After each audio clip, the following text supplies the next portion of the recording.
Ja vás všetkých veľmi pekne vítam na našom kráľovskom hrade, hrade Šariš.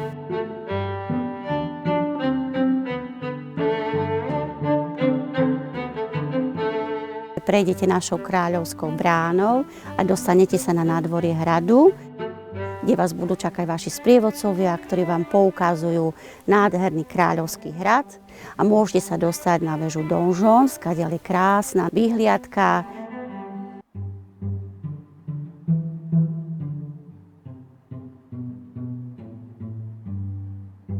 Teraz má 15 metrov, ale kedysi dávno, keď ju dal postaviť Belo IV, mala ešte raz toľko, čiže 30 metrov. A vtedy práve bolo vidno aj na tie Tatry, ktoré už nemôžeme vidieť.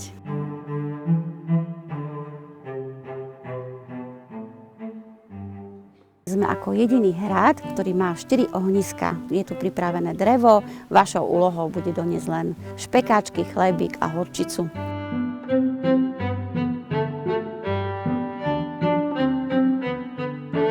Máme tu stredoveké kolky, luk a šípy, že si môžete zastrieľať. A v lete tu budeme mať aj zvieratka, ktoré sa nám teraz len narodili a sú pri mamičke. Bude mamka Merinka s 2 dvojičkami. Chceli by sme aj páva, lebo je to kráľovský hrad a na kráľovskom hrade určite páv bol.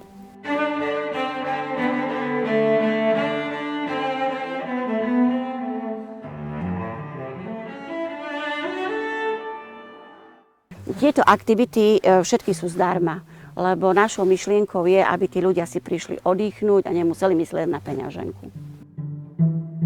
Jeden kolega sa snaží skrotiť vtáčika, aby pekne sadol na ruku, dáte si semienko. Mali sme tu takého jedného, ale nám ho zožrala predtým mačka.